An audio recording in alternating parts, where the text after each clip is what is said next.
Debate. Representative Cassell, you're recognized in debate.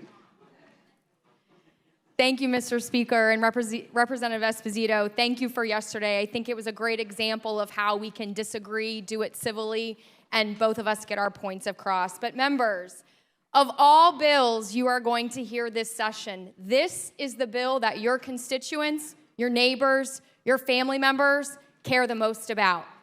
Because this is the only bill we are going to hear this session that deals with property insurance. The number one issue facing Floridians. They are facing the highest premiums in the country, and I can promise you for less coverage. This bill will do nothing to reduce your constituents' premiums. And if you recall, that was the very first question I asked in debate, and Speaker Clemens was kind enough to remind me that nowhere in this bill we will find a section that deals with lowering consumers' insurance premiums. And members, I submit to you, this bill will in fact do the exact opposite. If you pass this bill and open this up to surplus lines carriers who are not regulated by the Office of Insurance Regulation, who do not have to seek approval for rate increases, and do not have to seek approval for the forms that consumers are going to rely on in their biggest time of need after a catastrophic loss or after something happening to their number one asset, their home, they're not going to have options. And the options that are made available in the surplus lines market will send your constituents, your voters, to places like London, New York, Boston, Delaware, to resolve their disputes. What does this bill actually do? This bill is a bill for Citizens Property Insurance Corporation, but not for the citizens of Florida.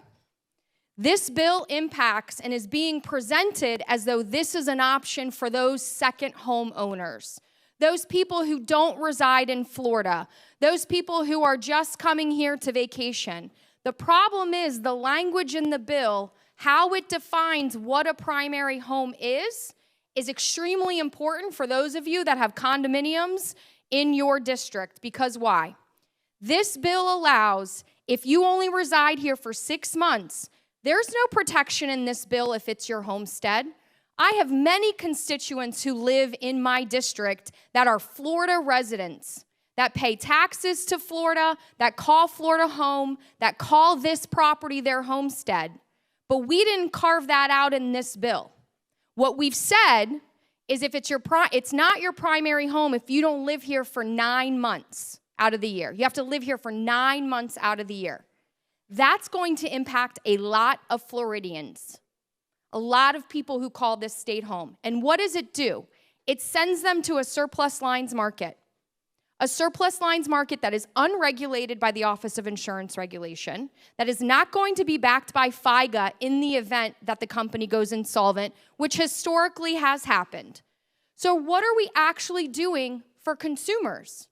Now, what's interesting about this bill as it made its way through the chambers and through committees is it had requirements that you couldn't go back to Citizens for a certain period of time. That the whole point, what we're trying to do here is to depopulate Citizens.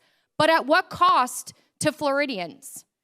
We are going to allow these companies to come, take out from Citizens, and then allow them to raise rates with no oversight.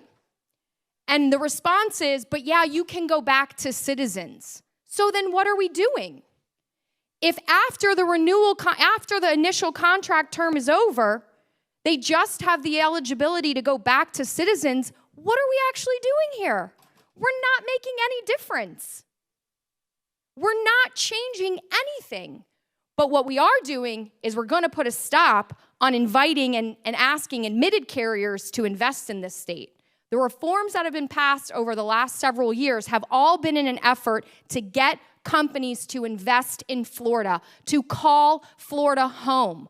Why would they deal with the Office of Insurance Regulation, the oversight that office requires, when they can just write it on a surplus lines policy and have the golden goose. And that golden goose is taking out Citizens policies.